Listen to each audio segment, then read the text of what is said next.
நல்ல தம்பதிகள். வேதத்தில் நாம இன்னைக்கு பார்க்க போறவங்க சகரியா மற்றும் எலிசபெத்தை பத்தி தான்.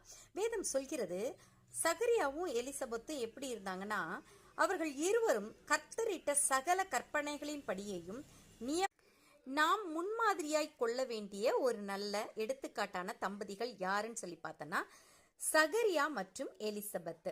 வேதம் அவர்களை பற்றி சொல்கிறது, அவர்கள் இருவரும் கத்தரிட்ட சகல கற்பனைகளின்படியேயும் நியமங்களின்படியேயும் குற்றமற்றவர்களாய் நடந்து தேவனுக்கு முன்பாக நீதி உள்ளவர்களாய் இருந்தார்கள் அப்படின்னு சொல்லிட்டு பாருங்களேன். ஒரு குடும்பத்துல சில நேரம் ஒருத்தர் தான் ஆண்டவருக்குள்ள இருப்பாங்க, இன்னொருத்தர் வந்து கடவுளை விரும்ப மாட்டாங்க, உண்மையான மெய்யான தேவனை நேசிக்காம உலகமே சதம்னு வாழ்வாங்க.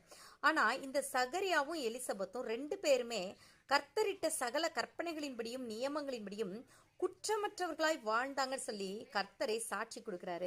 தேவனுக்கு முன்பாக நீதி உள்ளவர்களாகவும் இருந்தார்கள். ஸோ நாமும் கூட இன்று ஜெபிப்போம், ஆண்டவரே என்னுடைய வாழ்க்கை துணை உம்முடைய கற்பனைகளின்படியும் உம்முடைய நியமங்களின்படியும் வாழட்டும், நாங்கள் சேர்ந்து உமக்கு பிரியமாக வாழணும் சொல்லி நம்ம ஜெபம் ஏறெடுக்கலாம். அதோடு கூட 7ஆம் வசனம் பாருங்க, லூக்கா 1ஆம் அதிகாரத்துல, எலிசபெத்து மலடியாய் இருந்தபடியினால் அவளுக்கு பிள்ளை இல்லாதிருந்தது, இருவரும் வயது சென்றவர்களாயும் இருந்தார்கள்.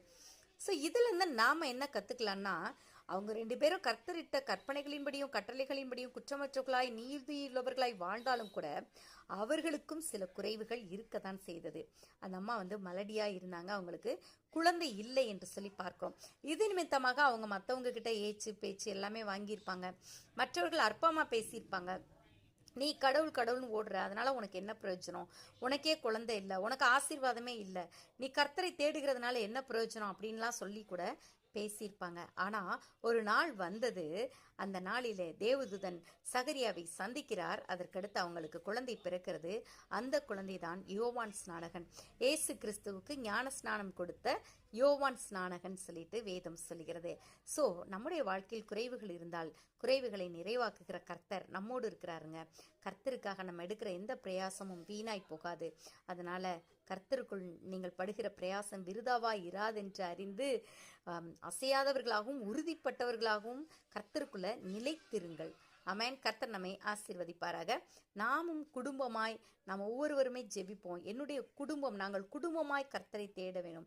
ஒருத்தர் ஆண்டவரை தேடாம, இல்லை பிள்ளைக, இல்லைன்னா பெற்றோர், இப்படி இல்லைன்னா நம்ம வாழ்க்கை துணை, ஒருத்தர் கர்த்தரை தேடி ஒருத்தர் கர்த்தரை தேடாம இப்படியெல்லாம் இல்லாதபடிக்கு எல்லாருமாய் முழுவதுமாய் கர்த்தரை தேடி கர்த்தருக்கு பிரியமாய் வாழ்வதற்கு முடிவெடுப்போம். இந்த வசனங்களின் மேல கையை வைத்து நாங்கள் இப்படிப்பட்ட நீதியுள்ள பிள்ளைகளாக வாழ உதவி செய்யுங்கன்னு கர்த்தரிடத்துல வேண்டுவோம். God bless you.